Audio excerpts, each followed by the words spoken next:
Maraming salamat, Panginoon, sa bawat salita at bawat mensahe na iyo pong inihahatid sa aming po mga puso. Maraming salamat, Panginoon, sa buhay mo, iyong pinagkaloob para kami maligtas. Maraming salamat, Panginoon, at kami iyong muling nilinis. Nang sa ganon ay makaharap kami sa iyo ng matuwid at walang bakit ng kahit anong kasalanan. Maraming salamat, Jesus. Dahil hindi dahil sa iyo, ang bawat isang naririto ay minanatiling madumi hanggang sa dulo ng aming mga buhay. Hallelujah.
Kadalasan ito'y napapalitan ng mga regalo na nais natin matanggap mula sa ibang tao.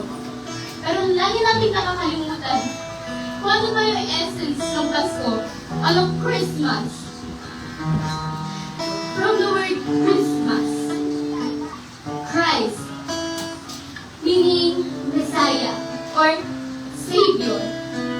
Dahil sa Paskong ito, lagi niyang ipinaalala na dahil sa Kanya, narito tayo, nabubuhay hanggang sa kasalukuyan. Dahil sa buhay na tumigis, sa dugo na tumigis sa krus sa Kalbaryo, ikaw, ako, tayong lahat ay naligtas. Kaya minsan pa, tulad ng bata, tulad ng bata, pinaraw ng Pasko, hanggang natin maloob at mga regalo. Hindi pinapansin ang sanggol na nasa sabsaban, kakilang sa loob.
Dahil sa gospel, natutunan namin, nalaman namin, kami, na dahil sa iyo, hallelujah, dahil sa iyo, ang puso namin, muling luminis, kaluluwa namin, naging karapat-dapat para sumamba sa iyong trono.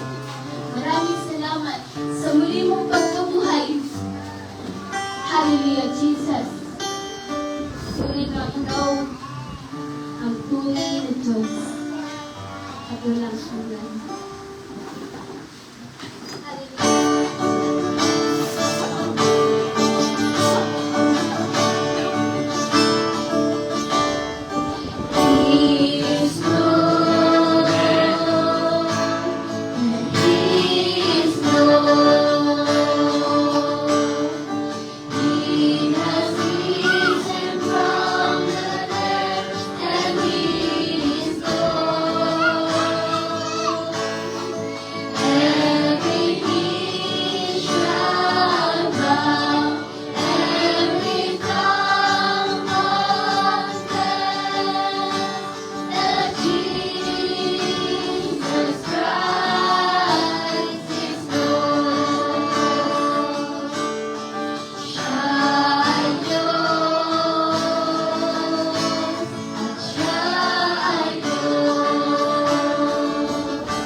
Praise the Lord. Praise you, Jesus. Praise you, God the Father.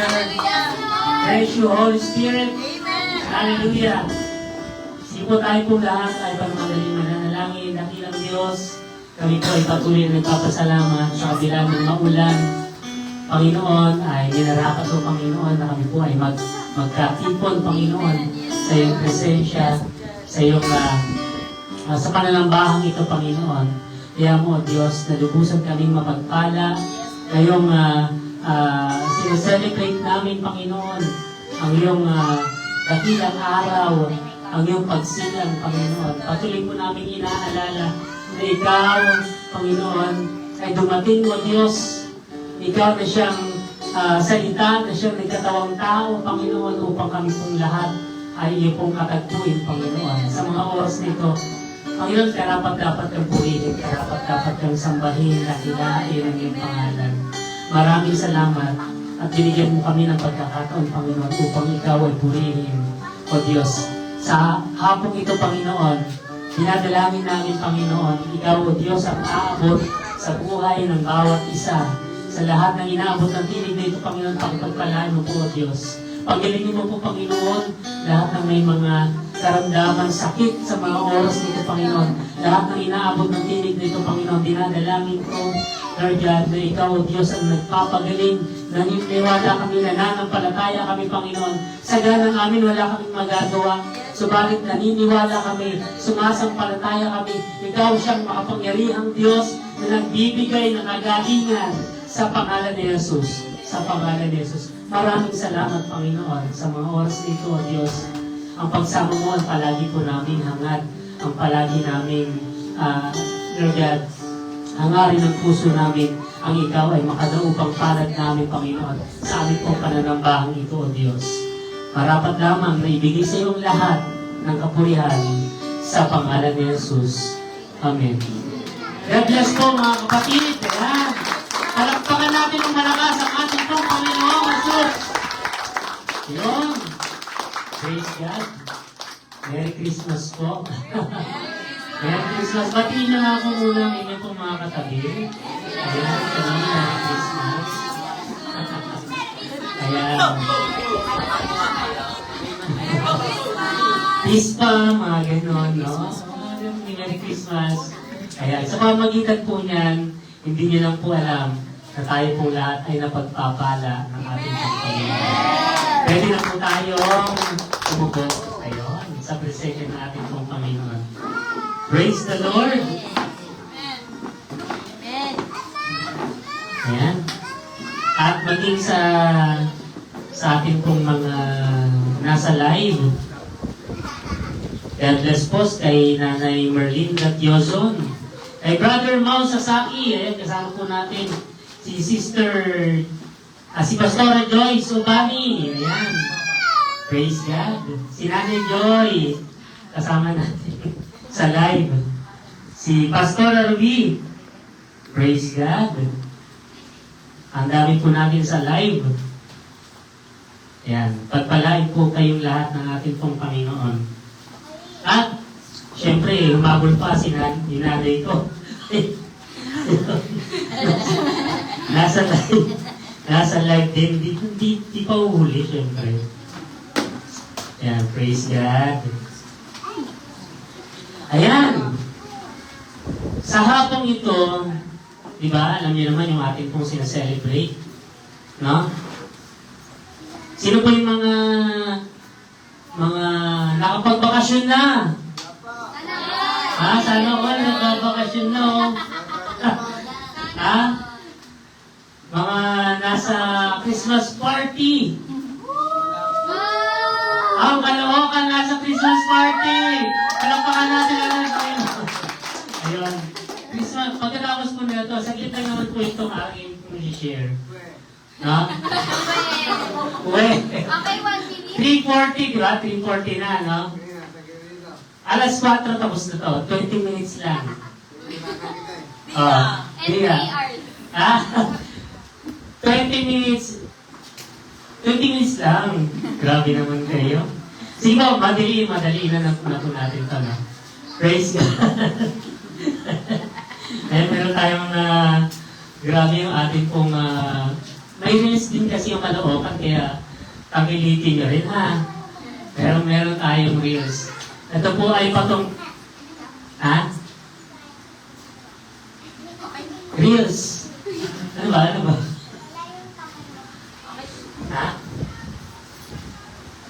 Pwede na po tayo sa star. Ayun, syempre, share.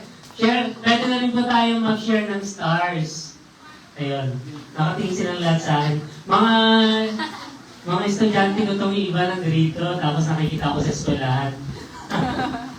Hindi sila makapaniwala na ako po'y speaker ngayon. Ang ating pong pag-usapan, since 3:41 na, reason for this season. Ayan. Napapanahon, tama ba? Ayun, kaya Merry Christmas. Minsan kasi hindi na ito nabibigyan ng panahon, ng importansya. Ang nabibigyan na lang ng halaga, regalo na. Di ba? Sino nang nakatanggap dito ng mga regalo ng Christmas party? Ha? Thank you. Okay na yun, di ba? Yung meron lang magpasalamat ay pagpapala po yun. No? That's the message. Thank you. Thank you kasi sabi ni Brother Terry. Hello. Ayun. Parang inaagaw na. Yung boses ko inaagaw na. Hello. Ganun ba yan? Yung isa. Ayun, basahin po natin Luke chapter 2. Verses 10 to 11. Hello. Ayun. Guwapo ng boses. Sana boses na lang. Luke chapter 2. Verses 10 to 11. Ayun, habang hinihintay natin yung internet. Habang hinihintay natin yung internet. Paunahan na lang. Ganun talaga, ha? Dito na ako sa Luke. Chapter 2, verse 10. Sabi po dito, laki, di ba? basang-basa. At sinabi sa kanila ng anghel, huwag kayong mga takot sapagkat narito dinadalhan ko kayo ng mabubuting balita ng malaking kagalakan na siyang nasa buong bayan. Sapagkat ipinanganak sa inyo ngayon sa bayan ni David ang isang tagapagligtas. Wow. Na siya ang Kristo, ang Panginoon. Ayan, napapanahon po kasi, sabi diyan, yung ipinanganak, nagdadala ng malaking kagalakan.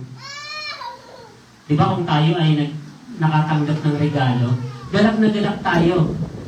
Ang saya-saya. Hindi maipinta yung iyong kagalakan, yung iyong kasiyahan nung ikaw ay nakatanggap ng regalo. Di ba? Tama ba? O kapag nakakatanggap naman talaga tayo sobra yung, kasi hindi yung tinanggap Naalala ka? Di ba? Palakpakan natin yung ating Panginoon.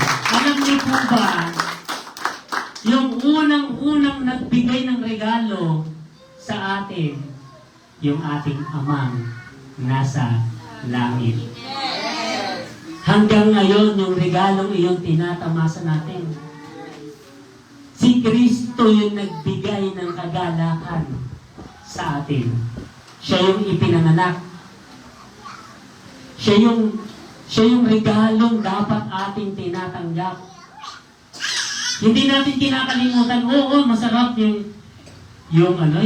makatanggap ng regalo. Actually naman, naghihintay nga tayo Naghihintay ka, nag-expect ka na itong taong to ang magbibigay sa'yo ng regalo. Pero minsan, sad ka kasi hindi ka nakakatanggap ng regalo. Hello? Sino nakaranas na ng yung pakiramdam na na malungkot? Kasi ikaw, bukod tangi ikaw lang yung hindi nabigyan. Ha? Naranasan niya hindi pa? Hindi, sana all. Sana all Ito yung prophecy from Isaiah chapter 9 verse 6. Isaiah chapter 9 verse 6. Ayan. Sabi diyan, sapagkat isinilang ang isang sanggol na lalaki para sa atin, ibibigay sa kanya ang pamamahala, at siya ay tatawagin kahanga-hangang tagapayo, makapangyarihang Diyos, walang hanggang Ama, prinsipe ng kapayapaan. Yan yung title ni Jesus. Hello? Kaya nga, mapalad tayo. Itong propesiyang ito, naganap sa buhay ni Jesucristo. Na hanggang ngayon ay tinatamasa natin yung pagpapalang ito. Ano yon? Yung kaligtasan. Hello? Taas ng mga kamay ng mga ligtas na at yung ililigtas pa. Amen! Wow! Palakpakan natin ating Panginoon. Praise God! Kahit na po kayo ay nasa inyong tahanan, nasa inyong bahay, alam ko nagtaas kayo ng kamay. Di ba? Praise God! Kaya nga, yung pag-ibig ng Diyos, hindi niya inalintana yung kanyang daranasin. Alam naman ni Jesus yung kanyang daranasin. Nung siya ipinanganak dito, hari, ipinanganak sa sabsaban. Mas pinili niyang doon siya ipanganak, pwede naman sa kaharian. Hello? Pwede niyang piliin actually yun. Pero hindi niya ginawa. Para makita natin, salaminin din natin, dapat din tayo nagpapakumbaba. Amen? Kaya nga, doon sa Matthew chapter 1, verse 21, ipinanganak siya ng isang babae. Sabi yan, magsisilang siya ng isang batang lalaki at Jesus ang ipapangalan mo sa sanggol, sapagkat ililigtas niya ang kanyang bayan sa kanilang mga kasalanan. Si Jesus ang isinilang. Ayan, kaya nga dapat hindi natin nakakalimutan yung essence nung pag-celebrate natin. Baka mamaya kasi, nag-celebrate na tayo dito, tuwan-tuwa tayo, hindi natin inaalala yung dahilan kung bakit meron tayong Kapaskuhan. Ayan. What should we remember this Christmas? Diba? This season. Ano ba yung dapat natin laging inaalala?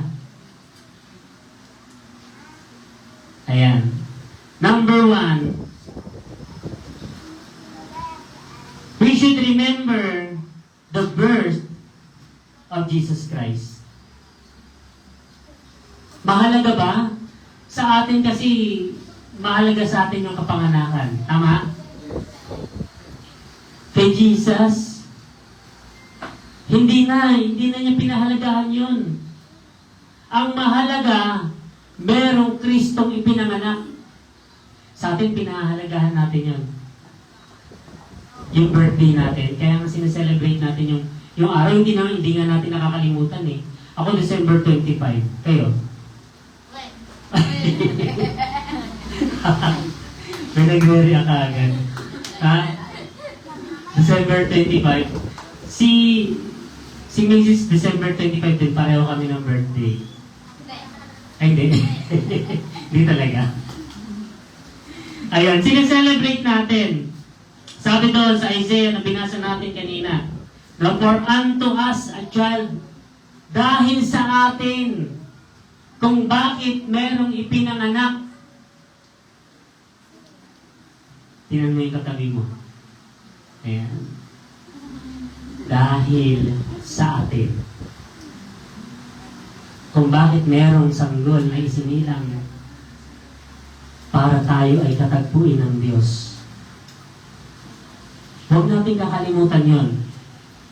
Christmas celebrates the fulfillment of prophecy, the coming of the Messiah. Ipinanganak na si Jesus. Yung susunod yan sa April, yung sineselebrate naman natin yung kanyang, ano yan? Ha? Kamatayan. Mahalaga yun. Yung isinilang, yung pagsilang, napakahalaga nun. Kung gaano kahalaga yung pagsilang sa isang tao, dapat mahalaga din yung kanyang kamatayan. Kasi yung kamatayan, alam niyo po ba, ito yung pintuan ng bagong buhay. Kamatayan yung pagitan sa bagong buhay na hinaharap natin. Kaya nga, syempre, yung isang tao, pag isinilang yan, nakatakda na rin yan mamatay. After na yan ay maisilang. O, ibig sabihin, walang nakakaalam talaga. Pero nakatakda yun. Minsan lang ang isang tao mamatay. Handa ba tayo? Si Jesus, alam niya lahat ng nangyayari. Hinarap niya hanggang sa kanyang kamatayan. Amen?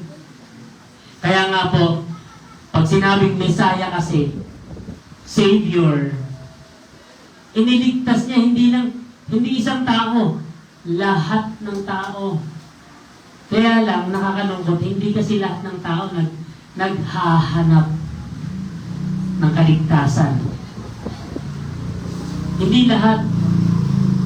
Mapalad kung merong naghahanap ng kaligtasan. Kaya nga, kung paano tayo pinahalagahan natin yung ating kapanganakan. Si Jesus, pinahalagahan niya rin yun. Bawat higlangan ng buhok natin, pinahalagahan ng Diyos eh. Mahalaga sa Kanya yun.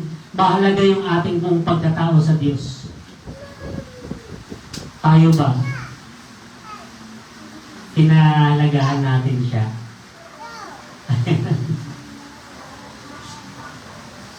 Pangalawa, ayan, 6 minutes na lang. To rejoice in God's gift of salvation. Kaya nga mamaya, may mga nakanda ba kayong regalo para sa Christmas party mamaya?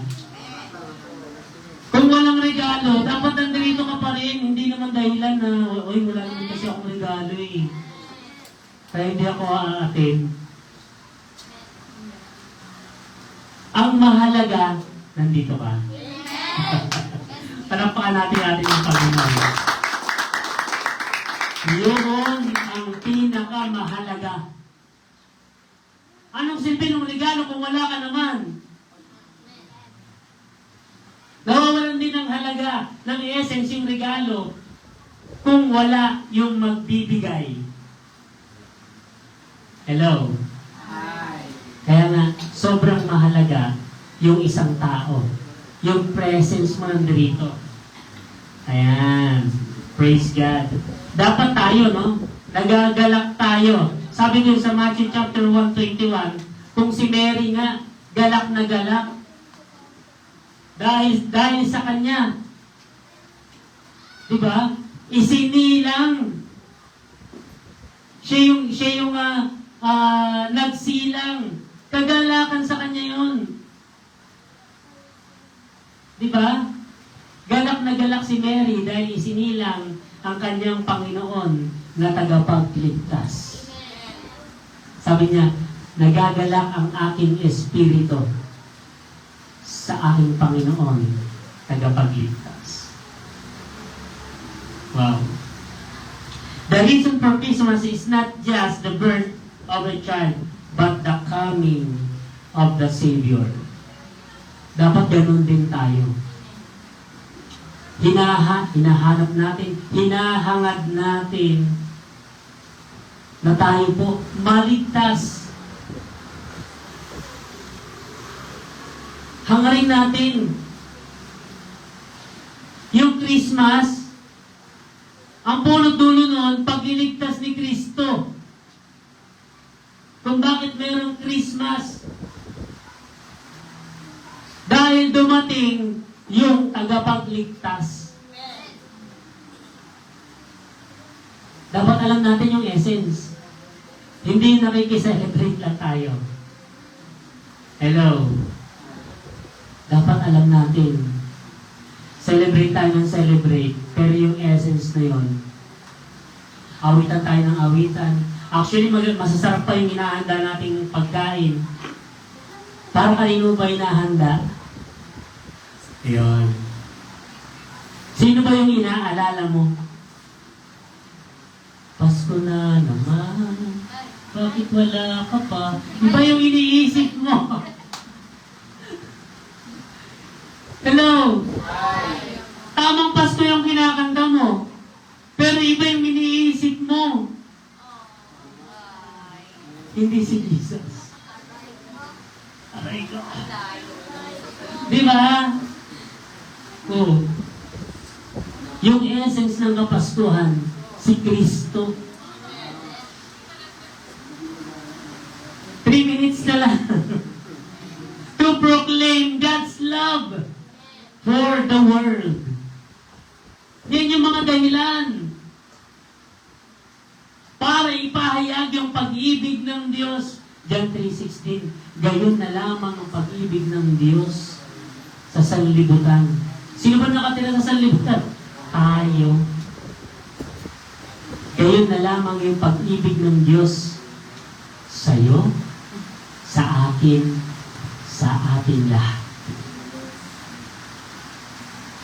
Ganun ipinahahayag ng Diyos Ama yung kanyang pag-ibig Ibinigay niya yung kanyang kaisa-isang anak. Ipinahayag niya yun.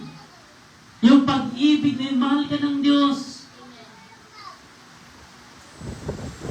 Sayang yung buhay. Ang daming napapariwara. Hindi nila alam, merong Diyos na unang nagmahal sa atin. Mahal ka ng Diyos, kaibigan. Tandaan mo yan. Hindi ka nag-iisa. Hindi man siya dumating ngayong Pasko. Di ba? Yung naghanda ka ng ganyan. Tapos naghihintay ka nang wala. naghihintay. Naghanda ka para sa dalawa. Para sa dalawa yung inihanda mo. Pero wala, hindi pala siya darating. Ay, masakit. Di ba? Aray ko. O kaya, no? Nagsasite lang ako ng mga example eh. 1 minute na lang. Ayan. Pero ang mahalaga, we love because He first loved us. Sabi dun sa 1 John chapter 4, verse 19. Merong unang nagmahal sa atin. Yan ay ang ating Diyos. Kaya, bakit mo sasayangin yung buhay? Napaka mahalaga yung buhay. Mahalaga yung buhay na yan sa Diyos. Bakit hindi mo ipaglingkod sa Diyos? Eh ano ngayon kung wala siya? Ha? Meron namang Diyos na nagmamahal sa atin.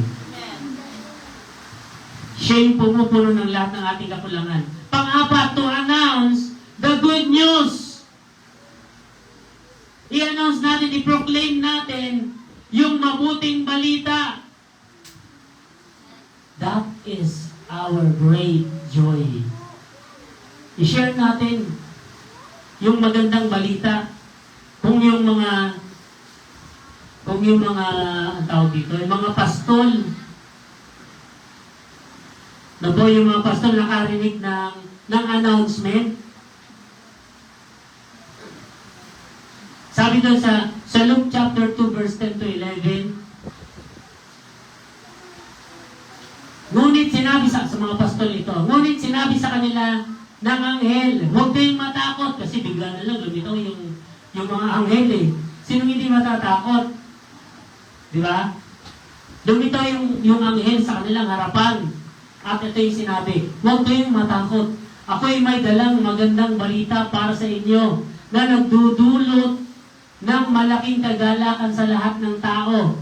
Hindi lang sa Israel, sa lahat ng tao. Tingnan mo yung katabi mo kung tao. Tao yan. Tao yan. Lahat ng tao, isinilang sa inyo ngayon sa bayan ni David ang tagapagligtas, ang Panginoon, Jesucristo. Kaya nga, napakahalaga, hindi man tayo naging saksi noong mga panahong iyon, wala man tayo doon noong mga panahong iyon, dumating din sa panahon natin ngayon ang magandang balitang ito na merong Jesucristong tagapagligtas. Amen? 1 Peter chapter 1 verse 3. Si Jesucristo mismo kasi yung ating buhay na pag-asa. Hindi naman siya nanatiling patay. Buhay siya, nanatili siyang buhay hanggang ngayon. Huwag natin akalain, baby. Ano yung baby pa rin si Jesus? Hindi. Diba, minsan makikita natin sa bilin. Merong bilin. Bilin ng nanay, tatay mo. Iba ba yun? Ay, iba. Ay, hindi mo alam yung bilin? Si Brother Jerry hindi alam yung bilin. Bilin. Oh, ano ba yung bilin ng nanay mo? Oh, anak ko, kung kakausapin yung mga hindi mo kilala. Kaya lagi yung binibilinan si Kylie. Di ba? Lagi yung binibilinan. Oh, yung bilin, lagi natin nakikita yan. Kadalasan yan sa church. Yung bilin. Ando na si Jesus Christ, baby pa rin. Diba? Si Jesus lumaki rin. Naging batang katulad natin. Tama ba? Kasi ng mga matatanda na rito, sabi ng mga matatanda, kabayo lang ang tumatanda. Kabayo ba? Ay, kalabaw. Kalabaw. Panglimang dahilan to worship and glorify God. Sa atin bang Christmas party, sino bang nag-glorify? Ha? Yung tupa ba na yung nakalagay sa ginagawa, hiniherban natin? O yung regalo ba? Kaya ka pumunta kasi dahil sa regalo? Hindi. O sa mga ilaw ba, kapag nakakita ka ng ilaw sa Christmas tree? Hindi. Dapat ang nag-glorify si Jesus. Si Jesus yung ating mino-worship, yung ating pinupuri, yung ating pong sinasamba sa araw ng Kapaskuhan. Kaya nga, ano ginawa nung tatlong pantas? Yung Magi? Ha? Yung 3 Magi? Masarap yun kapag inahalo sa spaghetti sa ayaw ba yun? Magi. Magi pala yun. Iba yung Magi. Magi. Hindi Magi. Magi sa word. Ha? Yung Magi, yung mga matatalino yun, mga nag-aral ng astrology. Nag-aaral sila ng mga bituin sa kalangitan. Ayan. Luke chapter 2 verse 14. Sabi diyan sa Luke chapter 2 verse 14, papuri sa Diyos sa kaitaasan at sa lupa ay kapayapaan sa mga taong kinalulugdan niya. Ito yung palaging maririnig natin kapag tayo ay nasa kalangitan. Wala tayong ibang maririnig doon kundi lahat ay papuri sa Diyos. Kaya nga, kung bakit tayo merong praise and worship, merong papuri at pagsamba, araw-araw sa kalangitan, nagpupuri, sumasamba. Hello?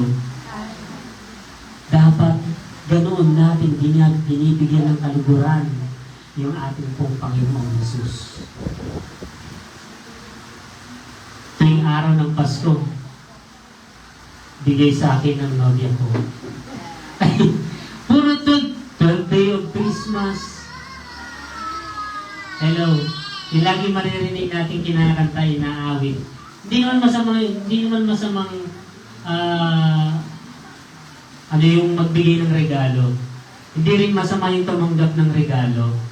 Hindi po masama yun. Ang pinupuntuhan ko po dito,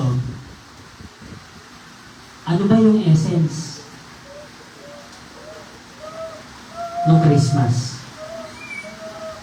The very essence of Christmas is Jesus Christ. Amen? Kaya nga mamaya, nasa second part ng ating pong Christmas party, huwag nating kakalimutan ang celebration ito ay para kay Kristo. Amen? Palakpakan natin yung ating pong Panginoon. Sige po, tayo pong lahat ay magsipag tayo. Mabilis ba? Ha? Sakto lang. Ayun. Kaya nga, napakahalaga po kasi This is the reason for this season of Christmas. In our celebration, dapat laging na itataas ang ating Panginoong Jesucristo sa buhay na. Christmas is not merely about traditions of festivities, but about Jesus Christ, the Savior who came into the world to bring salvation and peace. Si Jesucristo ang nagdala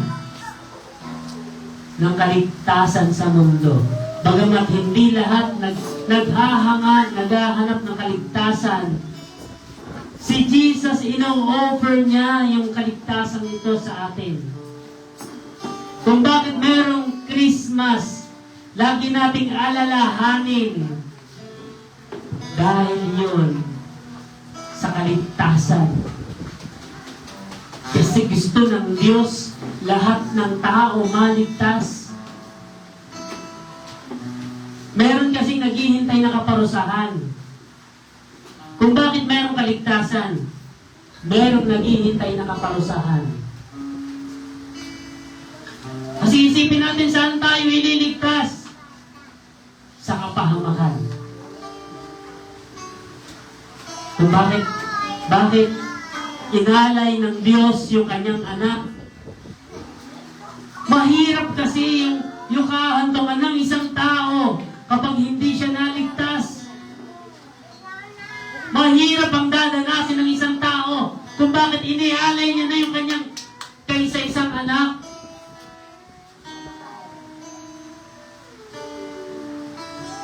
Kasi yung kaligtasan ito, mahalaga. Pasko. Hallelujah.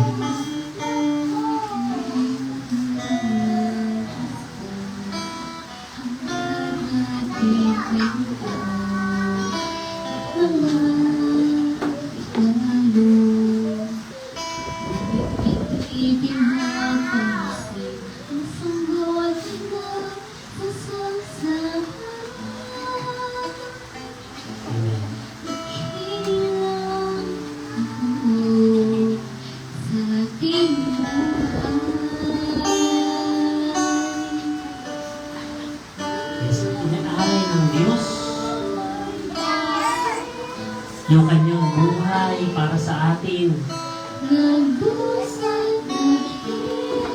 Alam niya yung kanyang daranasin.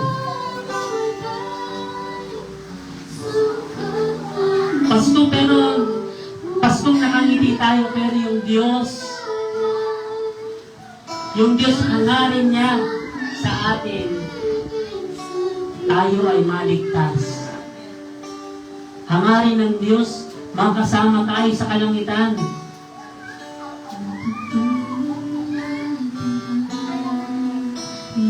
Ano ngayon yung buhay kung walang Kristo sa atin? Bali wala ang buhay ng isang tao kung wala siyang Diyos.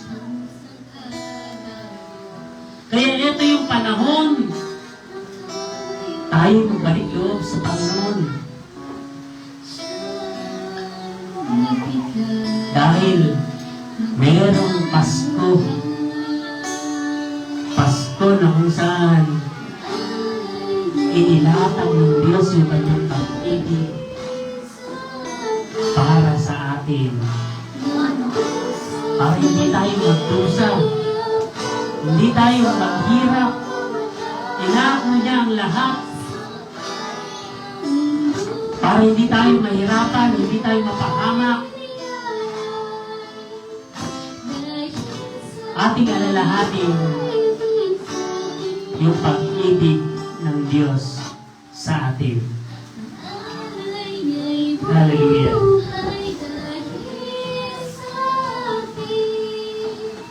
Nagbusak, naghirap hanggang sa mamatay.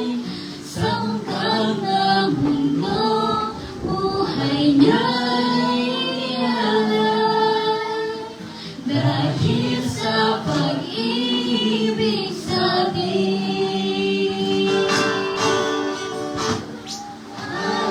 may buhay dahil sa atin. Nagdusat, naghirap hanggang sa mga sa ugat ng mundo, buhay natin yan. Dahil sa pag-ibig sa atin. Salamat, Panginoon. Salamat, Panginoon. Amin pong inaalala ang Paskong ito, kaya't ang aming pong celebration ay dahil sa iyo. Karapat dapat kang dakilain, purihin, sambahin. Sa pangalan ni Jesus. Amen.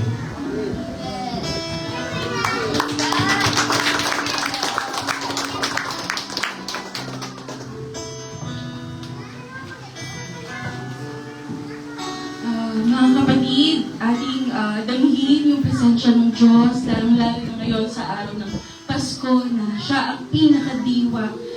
Si Jesus Christ ang pinakadiwa ng Pasko.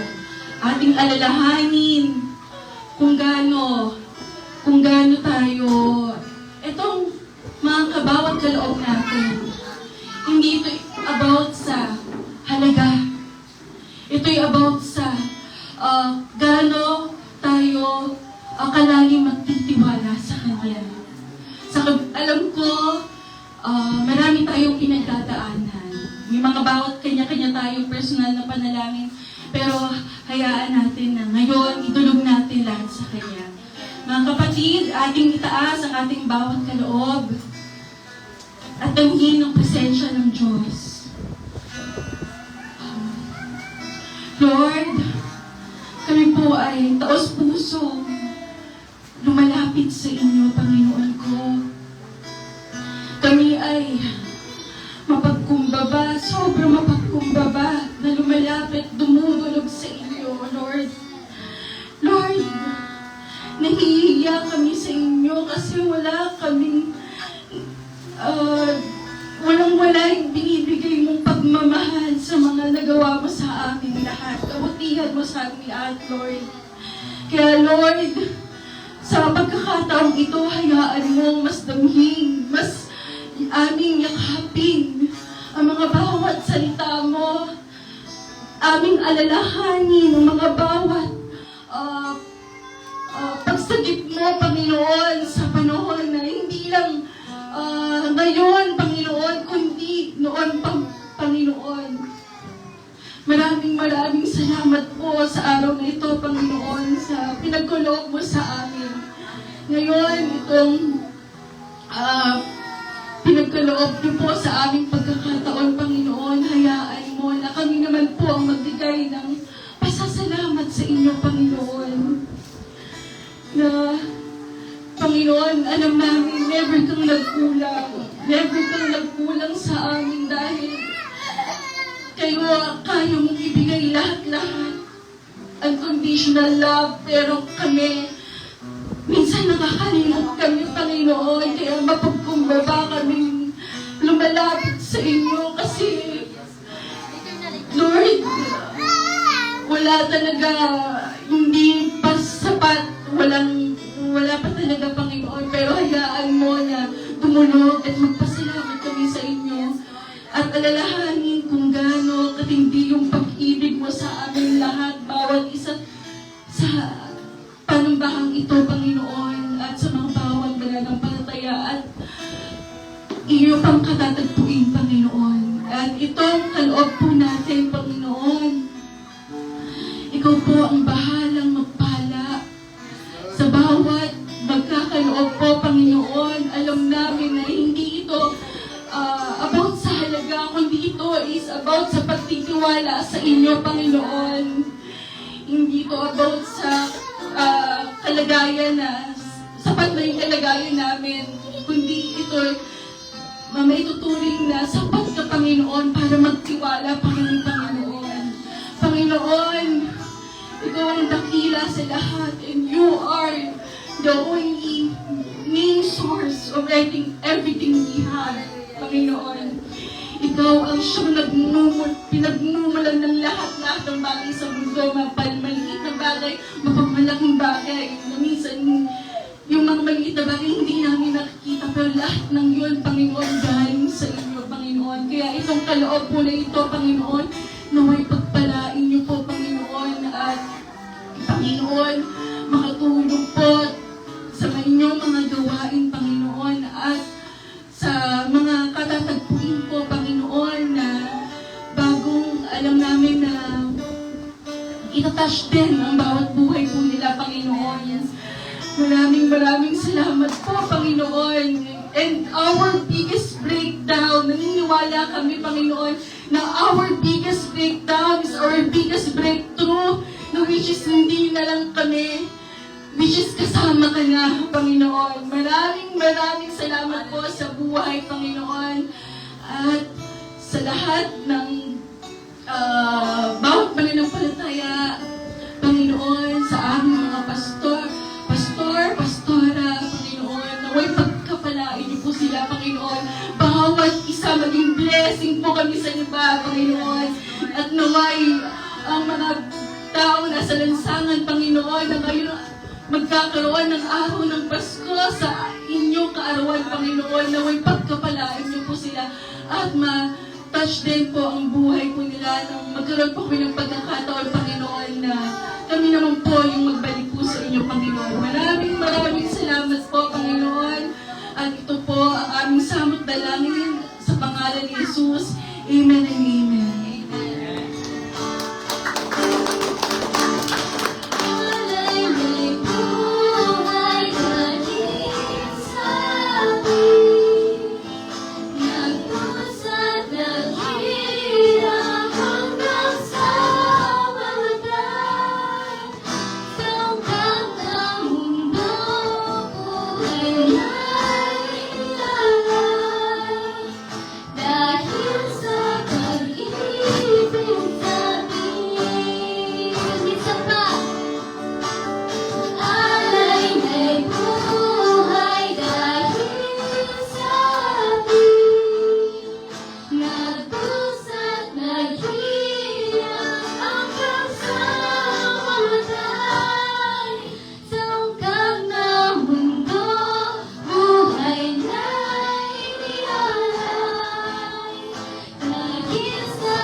Amen! Sige po, kayo po yung muling magpupuri sa ating pong Panginoon. Sige nga po, sumigaw nga po ng Jesus ang lahat ng pinagpala sa mga oras na ito. 1, 2, 3, Jesus! Amen! Maligayang Pasko po sa ating po lahat.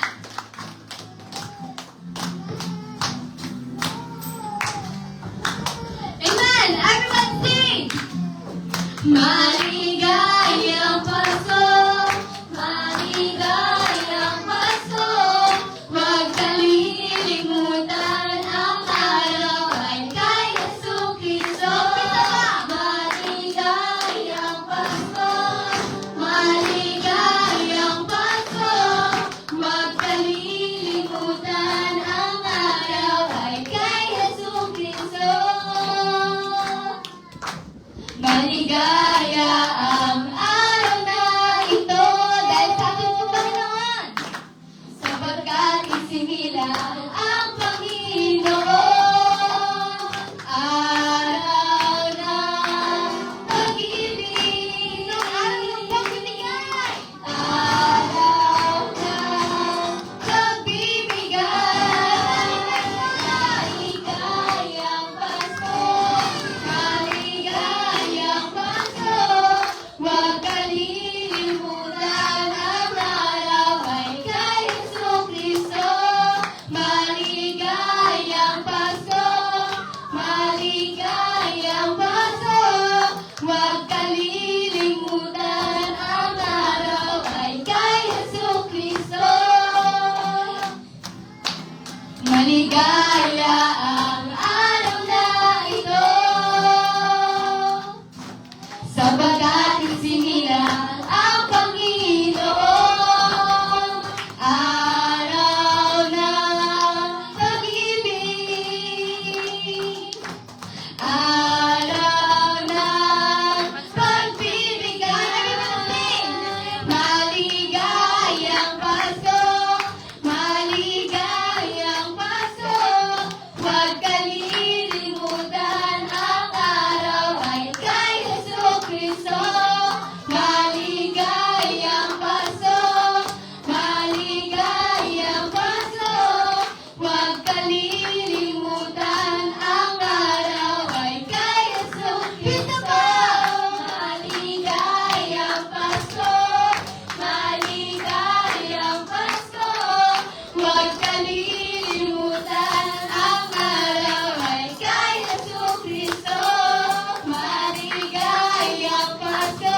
Hallelujah! God bless us all po! Amen!